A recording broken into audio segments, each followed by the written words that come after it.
ओम परमात्मने नमः। पंचमो अध्याय।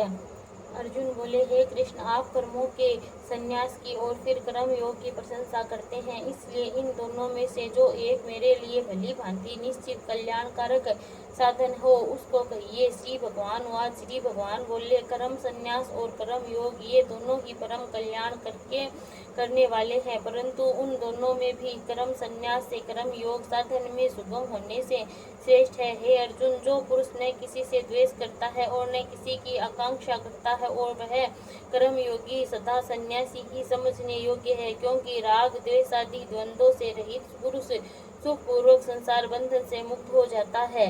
उपयुक्त संन्यास और कर्म योग को मूर्ख लोग पृथक पृथक फल देने वाला कहते हैं। नर की पंडित जन दोनों में से एक में भी सम्यक प्रकार से स्थित पुरुष दोनों के फल रूप परमात्मा को प्राप्त होता है। ज्ञान योगियों द्वारा जो परम धाम प्राप्त किया जाता है, कर्म योगियों को भी वही प्राप्त किया जाता है। इसलिए जो पुरुष ज्ञान योग और कर्म योग फल रूप में एक देखता है, वही यथार्थ देखता है। परंतु हे अर्जुन, कर्म योग के बिना संन्यास अर्थात मन, इंद्रिय और शरीर द्वारा होने वाले संपूर्ण कर्मों में कर्तापन का त्याग प्राप्त होना कठिन है, और भगवत स्वरूप को मनन करने वाला कर्मयोगी ब्रह्मा परमात्मा को शीघ्र ही प्राप्त हो जाता है। जिसका मन अपने वश में है और जो जितेंद्रिय एवं विशुद्ध अंतःकरण वाला है और संपूर्ण प्राणियों का आत्म रूप परमात्मा है ही जिसका आत्मा है, ऐसा कर्म योगी कर्म करता हुआ भी लिप्त नहीं होता। तत्व को जानने वाला सांख्य योगी तो देखता हुआ, सुनता हुआ, स्पर्श करता हुआ, सूंघता हुआ, भोजन करता हुआ, आगमन करता हुआ, सोता हुआ, श्वास लेता हुआ, बोलता हुआ, त्यागता हुआ, ग्रहण करता हुआ और आंखों को खोलता और मूंदता भी सब इंद्रियों अपने अपने अर्थों में बरत रही है। इस प्रकार समझकर निसंदेह ऐसा माने कि मैं कुछ भी नहीं करता हूँ। जो पुरुष सब कर्मों को परमात्मा में अर्पण करके और आसक्ति को त्याग कर कर्म करता है, वह पुरुष जल से कमल के पत्ते की भांति पाप से लिप्त नहीं होता। कर्म योगी ममत्व बुद्धि रहित केवल इंद्रिय, मन, बुद्धि और शरीर द्वारा भी आसक्ति को त्याग कर अंतःकरण की शुद्धि के लिए कर्म करते हैं। कर्म योगी कर्मों के फल को त्याग करके भगवत प्राप्ति रूप शांति को प्राप्त होता है, और सकाम पुरुष कामना की प्रेरणा से फल में आसक्त होकर बनता है। अंतःकरण जिसके वश में है, ऐसा सांख्य योग का आचरण करने वाला पुरुष न करता हुआ और न करवाता हुआ ही नव द्वारों वाले शरीर रूप घरों में सब कर्मों को मन से त्याग कर आनंद पूर्वक सच्चिदानंद घन परमात्मा के स्वरूप में स्थित रहता है।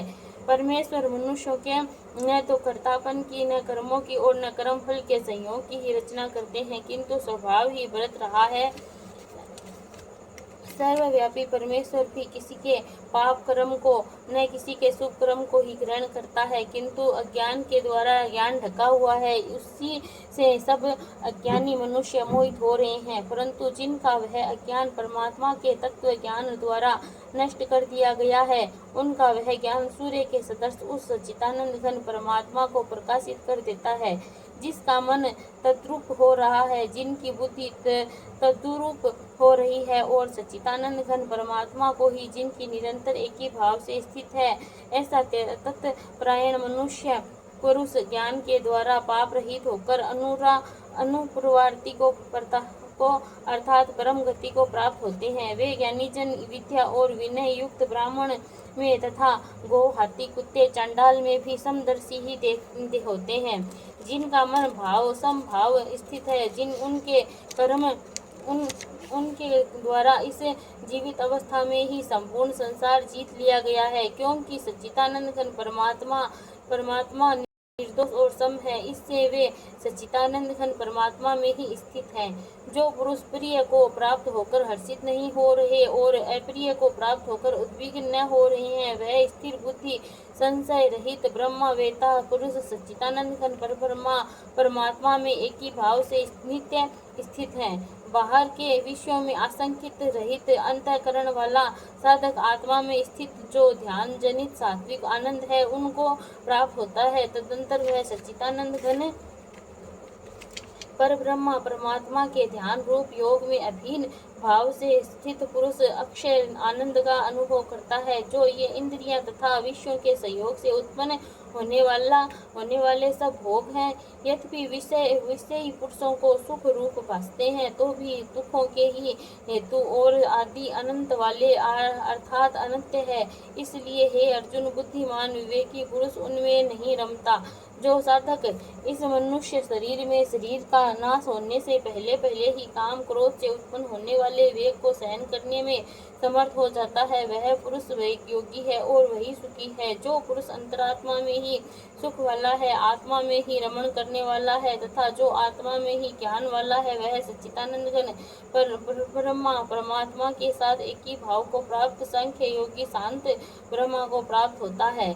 जिनके सब पाप नष्ट हो गए हैं, जिनके सब संशय ज्ञान के द्वारा निर्वित हो गए हैं, जो संपूर्ण प्राणियों के हित में रत हैं और जिनका जीता हुआ मन निश्चय भाव से परमात्मा में स्थित है, वे ब्रह्मा वेता पुरुष शांति को ब्रह्मा को प्राप्त होते हैं। काम क्रोध रहित जीते हुए चित्त वाले पर ब्रह्मा परमात्मा का साक्षात्कार किए हुए ज्ञानी पुरुषों के लिए सब ओर से शांत पर ब्रह्मा परमात्मा ही परिपूर्ण है। बाहर के विषयों को भोगों का न चिंतन करता हुआ बाहर ही निकाल कर और नेत्रों की दृष्टि को भ्रुकुटी के बीच में स्थित करके तथा नासिका में विचरने वाले प्राण और अपान वायु को सम करके जिनकी इंद्रियां मन और बुद्धि जीती हुई हैं, ऐसा जो मोक्ष परायण मुनि इच्छा भय और क्रोध से रहित हो गया है, वह सदा सदा ही मुक्त है।